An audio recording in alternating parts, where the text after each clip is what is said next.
আসসালামু আলাইকুম সবাইকে। তোমরা সবাই কেমন আছো? আমি ভালো আছি, আলহামদুলিল্লাহ। আজকে তোমাদের সাথে আমি শেয়ার করব মান্ডালা টাইপের একটা ডিজাইন। সবসময় তো গোল, গোল মান্ডালা দেখতে, দেখতে বোর। তাই আমি চিন্তা করলাম আজকে একটা পাতার মান্ডালা একটা ডিজাইন নিয়ে আসি। এই মান্ডালার ডিজাইনটা টোটালি হবে লোটাসের হাতের উপরে এভাবে পাতার শেপের একটা এঁকে সেটার ভিতরে লোটাস দিয়ে ফিল করে দিয়ে দেন ৫ আঙ্গুলে ৫টা লোটাসের যে কোনো একটা ডিজাইন দিলেই হয়ে গেল সুন্দর একটা মান্ডালার ডিজাইন। খুবই সহজ এই মান্ডালার ডিজাইনটা। তোমরা যদি শিখতে চাও তাহলে ভিডিওর সাথেই থাকো এবং আমি যেভাবে করছি স্টেপ বাই স্টেপ করো। প্রথমেই একটা পাতার শেপের মতো এঁকে তারপর ভিতরে ৪-৫টা লোটাস দিয়ে সেটাকে মাঝে মাঝে গোল গোল করে বল এঁকে দেন সেটাকে আমি ফিল করে দিব।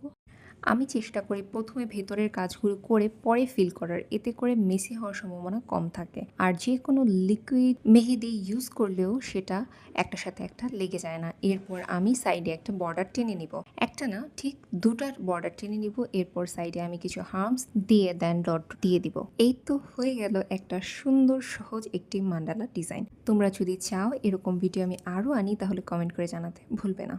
ধন্যবাদ।